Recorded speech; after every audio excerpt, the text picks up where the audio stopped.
Welcome to K-Bites, your one-stop channel for everything K-drama, K-entertainment, and beyond. Are you someone who only dives into a drama if it's intriguing and not overly complicated? Same here. Today I'm spilling all the tea on the 2024 K-dramas I've watched. Ones I've loved, dropped, or found just okay. Remember, this is all based on my taste, so if you disagree, that's totally fine. Grab your favorite snack and let's dive in. First up, Mr. Plankton. I was so excited to watch this because Woo-do Hwan is the lead. And let me just say, I've loved him since Save Me. His raw, emotional acting in that drama blew me away, and he's only gotten better since then. The first episode of Mr. Plankton had this deep, almost poetic vibe. It felt like a reflective art piece about loneliness, relationships, and the search for meaning. Honestly, it's the kind of drama you watch when you're in a super introspective mood, or if you're in the middle of an existential crisis. For me, though, it felt a little too slow and heavy. What Comes After Love started with a bang. The first two episodes had me hooked. The tension, the chemistry, the will they won't they dynamic. I was so invested in the leads and couldn't wait to see where their story would go. But then, episode 3 happened and everything just felt too resolved. They confessed their feelings and suddenly all the spice was gone. Don't get me wrong, it's sweet, but I'm the kind of viewer who thrives on a little chaos, you know?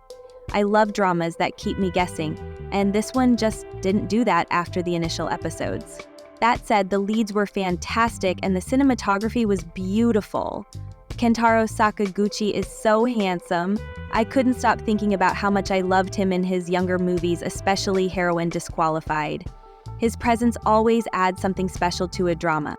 If you're someone who enjoys straightforward romances without much conflict, this could be your cup of tea. For me, though, it lost steam way too quickly.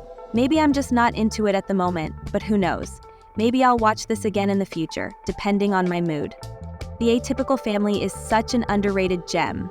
Going in, I thought it would be your usual family drama, lots of arguing, a few heartfelt moments, and a predictable ending. But this one, it totally blew me away with how unique it was. Every character had their own story arc, and none of them felt like filler. The drama explores individuality, generational conflicts, and even some darker themes like hidden trauma and redemption. What really stood out was the cinematography. It's so beautiful that some scenes felt like works of art. There were a few slow moments in the middle, but the payoff was worth it. If you're looking for a drama that's equal parts emotional and thought-provoking, give this one a try. I can't stop raving about Lovely Runner. From the very first episode, I was hooked. The time reset concept is absolutely brilliant. It's like every reset reveals something new about the characters and their decisions. I loved how unpredictable it was. You never knew what was coming next. What really stood out to me was how much it reminded me of my high school days. The way the story deals with choices, friendships, and those small but life-changing moments. It just brought back so many memories. It's not just about running or challenges.